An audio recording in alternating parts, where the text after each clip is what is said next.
Okay, so like 99% blind. I saw the first reveal trailer and the release date reveal, but there's a lot of gameplay content that's been shown off since then, and I haven't seen any of it. I didn't watch the treehouse, I haven't been looking at the Twitter posts, nothing. When stuff comes up on my feed, I just let my eyes glaze over and scroll as fast as I can. Not gonna lie, I'm not even super sure I know what genre the game is, cause if that was in the trailers, I've already wiped it from my memory. And because I know some of y'all are gonna try to spoil stuff in the comments, this is my official fake spoiler request. Please drop a fake spoiler in the comments so that any real spoilers are indiscernible from the fake ones. I, for one, am really excited for the permadeath mechanic where if you die, the game uninstalls itself from your Switch. Nintendo's really raising the stakes with this one. Anyways, I'll probably use my favorites in a future video, so have at it. Also, just to let you know, I will be streaming Raiders on Twitch, so follow me over there if you want to see that. And with that out of the way, I am a very spoiler-averse person. I don't want any information about a piece of media, even if it's completely unintelligible without context. People will insist that something that they say about a piece of media isn't spoiling anything because it won't make any sense until you see it, and then I'll get halfway through the piece of media and figure out what it meant, and it'll spoil the ending for me or something. So I low-key just don't trust other people's opinions when it comes to spoilers. And that includes trailers! How many movie trailers have you seen where it includes the only funny jokes in the movie? And then you're like, wow, this looks really funny. I bet there's lots more where that came from. And then there are 0 additional funny bits in the movie, they just burned all of them in the trailer. Or they'll blatantly show parts of the climax of the movie because it looks really hype. So I don't even trust the studio's judgment. Now, when it comes to games, I tend to be a little more lenient with what I find out about them than movies and TV because I'm pretty picky with what games I spend my money on. I'm already married to Splatoon as a competitive player, so you really gotta sell me on a game to get me to put down the doolies. Which means that I tend to need more information about what a game is before I buy it.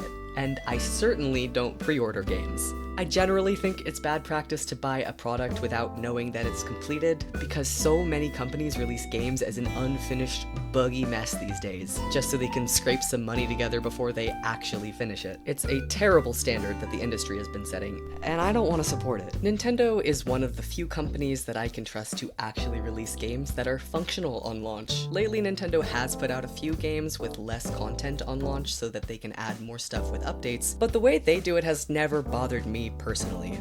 Especially when compared to other companies, the games feel complete at launch with the additional content feeling like nice bonuses later. I know Nintendo has specifically said that they've been trying to make extra effort to avoid crunch for their employees, something which is pretty much the industry standard despite it being blatant employee abuse. So if getting drip-fed some content is what it takes to maintain the health of their employees, I don't personally take issue with it.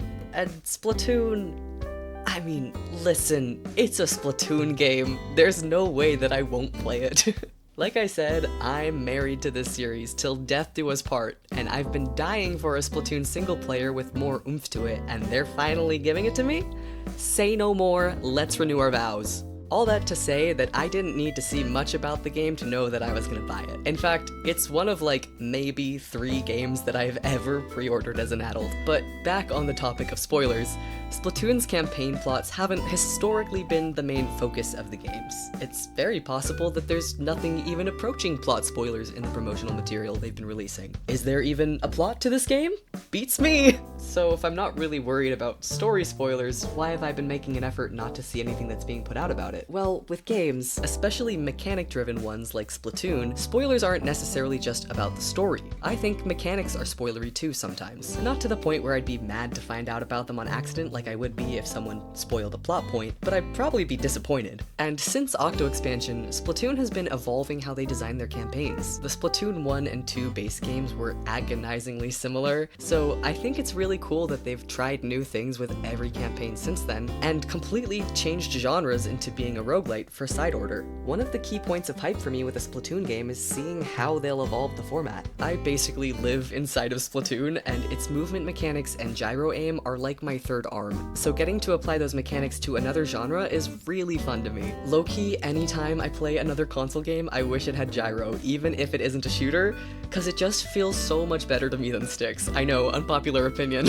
Anyways, I'd like to feel like all the new mechanics are novel when I see them for the first time. not trite because I already gave myself a bunch of time leading up to release to get used to them. I want to discover how everything works for myself, instead of just already having a bunch of knowledge from watching gameplay and trailers. You know how sometimes people will talk about games that they wish they could wipe from their memory so they can experience it for the first time again? I want my first time experiencing the game to actually feel like the first time. And not checking out promotional content leaves my expectations open. Genuinely, anything could happen in this game and it would be exciting to me, even if it's something that everybody else knew was gonna happen. Y'all remember how Splatoon 3 released and they had foreshadowed its plot so much that people were sure Mr. Grizz being an actual bear must have been a red herring, but nope.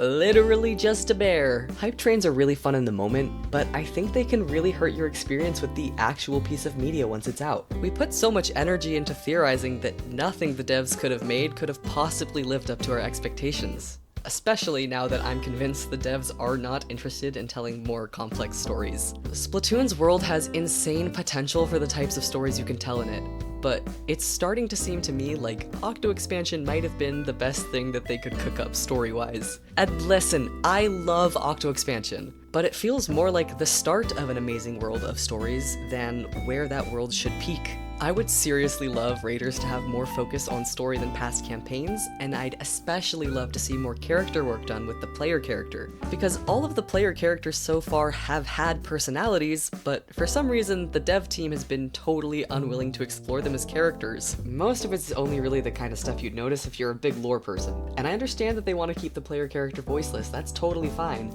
but that doesn't mean that they can't express their personality in other ways. I mean, come on, we've all played Deltarune. Have you seen Chris? So much personality is conveyed despite their only lines being ones that you select. Splatoon does its lore so right, now just give me characters within that lore. Even Deep Cut had so much missed potential for development in S3. Please let them actually do stuff in this game. The reason Agent 8 is the clear fan favorite is because they're the only one who really got a chance to show some of their personality, and even then, it's pretty subtle. The mechanic, just vibes-wise, seems like the type of character that would have a really interesting backstory and motivation, and maybe some conflict so we could get a character arc. But I also haven't really been given any reason to expect that that's gonna be the case. If I do get that, it's a nice subversion of my expectations. And if I don't, well, it's not like I was led astray by letting hype get my hopes up for a story that wasn't promised or delivered on. Although, let's be real, I probably will still talk about what they could improve on story-wise because I want this series to reach its potential. There's so much cool stuff you could do with it.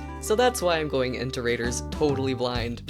Instead of spending all my hype points leading up to the release, I get to spend them all at the same time. Kind of feels like Christmas with the anticipation and not knowing exactly what I'm gonna get. What about you guys? Do you like to eat up all the information coming out about a new game, or do you try to avoid spoilers? Tell me in the comments along with your fake spoilers. Okay, that's it, bye.